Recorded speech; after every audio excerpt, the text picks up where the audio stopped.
2026ರ ಮಹಾಶಿವರಾತ್ರಿಯ ಹಾರ್ದಿಕ ಶುಭಾಶಯಗಳು. ಸಾಕ್ಷಾತ್ ಪರಮಾತ್ಮ ಶಿವನ ಇತಿಹಾಸವನ್ನು ನೋಡಿದಾಗ ಸೃಷ್ಟಿಕರ್ತನ ಮೂಲ ಅಂತ ಹೇಳಿ ನಾವು ಹೇಳ್ಬೋದು. ಯಾಕಂದರೆ ಪರಮಾತ್ಮನಿಗೆ ಆದಿ ಅಂತ್ಯ ಇಲ್ಲ, ಅವನು ಈ ಸೃಷ್ಟಿಕರ್ತನಾಗಿದ್ದಾನೆ. ಹಾಗಾಗಿ ಪರಮಾತ್ಮನ ಇತಿಹಾಸ ಹೇಳೋಕ್ಕೆ ಯಾರಿನಿಂದಲೂ ಕೂಡ ಸಾಧ್ಯ ಇಲ್ಲ. ಎಲ್ಲಿವರೆಗೆ ಆ ಪರಮಾತ್ಮನ ದಿವ್ಯ ಶಕ್ತಿ ಇರ್ತದೋ ಈ ಭೂಮಿ ಮೇಲೆ ಎಲ್ಲ ಇರಲಿಕ್ಕೆ ಸಾಧ್ಯ ಅಂತ ಹೇಳಿ ನನ್ನ ವೈಯಕ್ತಿಕ ಭಾವನೆ. ಆದರೂ ಕೂಡ ನಮ್ಮ ಇತಿಹಾಸದ ಒಂದು ಪರಂಪರೆಯಲ್ಲಿ ಈ ಭೂಮಿಯಲ್ಲಿ ಏನು ನಮ್ಮ ಭಾರತದಲ್ಲಿ ವಿಶೇಷವಾಗಿ ಸಿಂಧು ನದಿ ನಾಗರಿಕತೆ ಯಾವಾಗ ಆರಂಭವಾಯಿತೋ ಆವಾಗಿನಿಂದಲೂ ಕೂಡ ನಮ್ಮ ಪರಮಾತ್ಮನ ಅಂದರೆ ಶಿವನ ಇತಿಹಾಸದ ಮೂಲವನ್ನು ನಾವು ನೋಡ್ತೀವಿ.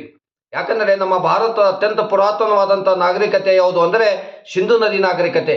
ಸಿಂಧು ನದಿ ನಾಗರಿಕತೆಯ ಅವಶೇಷಗಳು ದೊರಕಿರುವಂಥ ಒಂದು ಆಧಾರವನ್ನು ಇಟ್ಟುಕೊಂಡಾಗ ಅಲ್ಲಿ ಪಶುಪತಿ ಎಂಬ ಪರಮಾತ್ಮನ ಒಂದು ಇತಿಹಾಸವನ್ನು ಆರಂಭವನ್ನು ನಾವು ನೋಡ್ತೀವಿ. ಅಂದರೆ ಅತ್ಯಂತ ಪುರಾತನವಾದಂಥ ಇತಿಹಾಸ ಶಿವನಿಗೆ. ಆ ಶಿವನ ಶಕ್ತಿಯೇ ಅಪರೂಪ. ಹಾಗಾಗಿ ಪರಮಾತ್ಮನಿಗೆ ಆದಿಶಕ್ತಿ ಅಂತೇಳಿ ಕರಿತೇವೆ, ಆದಿದೇವ ಅಂತೇಳಿ ಕರಿತೇವೆ, ಆ ಪುರಾತನವಾದ ದೇವ ಅಂತೇಳಿ ಕರಿತೇವೆ ಶಿವನಿಗೆ. ಆ ಶಿವನ ಇತಿಹಾಸದವನ್ನು ಹುಡ್ಕೋತಾ ಹೋದಾಗ ಈ ಷಷ್ಠಿಯ ಮೂಲ ಕಡೆ ನಾವು ಹೋಗ್ತೇವೆ. ಈ ಭವ್ಯವಾದಂಥ ಭಾರತ ಆಧ್ಯಾತ್ಮಿಕದಲ್ಲಿ ವಿಶ್ವದಲ್ಲಿ ಅತ್ಯಂತ ವಿಭಿನ್ನವಾದಂಥ ಅದ್ಭುತವಾದಂಥ ಶಕ್ತಿಯ ಎಲ್ಲಿದೆ ಅಂದರೆ ಅದು ಭಾರತದಲ್ಲಿದೆ. ಆ ಭಾರತದಲ್ಲಿ ಪರಮಾತ್ಮ ಶಿವನ ಶಕ್ತಿ ಏನಾಗಿತ್ತು, ಮೂಲ ಪಶುಪತಿ ಅಂತ ಕರಿತೇವೆ. ಆಗ ಸಿಂಧು ನದಿ ನಾಗರಿಕತೆ ಸಂಶೋಧನೆ ಮಾಡುವಾಗ ಅನೇಕ ಲಿಂಗಗಳು ಪತ್ತೆ ಆದವು, ಪಶುಪತಿಯ ಮೂರ್ತಿಯನ್ನು ಪತ್ತೆ ಆಯಿತು.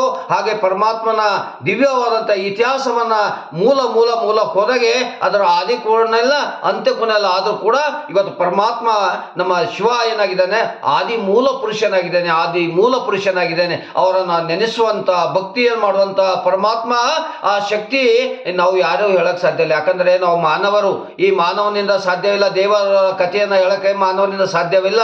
ಆದರೂ ಕೂಡ ನಾವು ಮಾನವರ ನಮ್ಮ ಅಪ್ಪನ ಇತಿಹಾಸವನ್ನು ನೆನಪು ಮಾಡ್ಕೊಳ್ಳಕ್ಕೆ ತಪ್ಪಿಲ್ಲ ಎಂಬ ಭಾವಿಸಿಕೊಂಡು ಪರಮಾತ್ಮ ಶಿವನ ಶಕ್ತಿ ಅಪಾರವಾದದ್ದಂತೂ ಶಿವನಿಗೆ ಮೀರಿಸುವಂಥ ಶಕ್ತಿ ಈ ಮೂರು ಲೋಕದಲ್ಲಿ ಯಾರಿಗಿಲ್ಲ. ಯಾಕಂದರೆ ಅವನಿಗೆ ರುದ್ರ ಅಂತ ಹೇಳಿ ಕರಿತೇವೆ, ರುದ್ರ ತಾಂಡವ ಅಂತ ಹೇಳಿವೆ, ಗಂಗಾಧರ ಅಂತ ಹೇಳಿ ಕರಿತೇವೆ, ಪಶುಪತಿನಾಥ ಅಂತ ಹೇಳಿ ಕರಿತೇವೆ. 12 ಜ್ಯೋತಿರ್ಲಿಂಗಗಳು ನಮ್ಮ ಭವ್ಯವಾದ ಭಾರತದಲ್ಲಿ ಅದ್ಭುತವಾಗಿ ಇತಿಹಾಸವಾದಾಗ ಎಲ್ಲೂರದಲ್ಲಿ ಕೈಲಾಸನಾಥ ದೇವಾಲಯ ಎಂತೆಂಥ ಅರಸರನ್ನು ದೇವಾಲಯವನ್ನು ನಿರ್ಮಾಣ ಮಾಡಿದ್ರು ಅನ್ನೋ ನಾವು ನೋಡ್ತೇವೆ. ಹಾಗೆ ಪರಮಾತ್ಮನ ಶಕ್ತಿ ಅಪಾರವಾದದ್ದು. ಹಾಗಾಗಿ ಇಂಥ ಒಂದು ಸಂದರ್ಭದಲ್ಲಿ ಪರಮಾತ್ಮ ನೆನೆಸೋದು ಅದು ನಮ್ಮ ಭವ್ಯವಾದ ಶಿವರಾತ್ರಿ ಮಹಾಶಿವರಾತ್ರಿ ದಿವಸ ಏನು ಮಾಡ್ತೇವೆ ಅಂದರೆ ಪರಮಾತ್ಮನನ್ನು ಪೂಜೆ ಮಾಡುವಂಥದ್ದು, ಪರಮಾತ್ಮನನ್ನು ನೆನೆಸುವಂಥ ಒಂದು ದಿನವನದಲ್ಲಿ ನಾವು ಪರಮಾತ್ಮನ ಕಡೆ ಹೋಗುವಂಥ ಕೆಲಸಕ್ಕೆ ನಾವು ಆಗಿದ್ದೇವೆ. ಹಾಗಾಗಿ ತಮ್ಮೆಲ್ಲರಿಗೂ ಮತ್ತೊಮ್ಮೆ ನಾವು ನಮ್ಮ ವೈಯಕ್ತಿಕವಾಗಿ ಹಾರ್ದಿಕ ಮಹಾಶಿವರಾತ್ರಿಯ ಶುಭಾಶಯಗಳನ್ನು ಕೋರುತ್ತೇನೆ. ನಾನು ಪ್ರಕಾಶ್ ದಡ್ಡೆ, ತಮ್ಮೆಲ್ಲರಿಗೂ ಶರಣೋ ಶರಣಾರ್ಥಿ. ನಮಸ್ಕಾರ.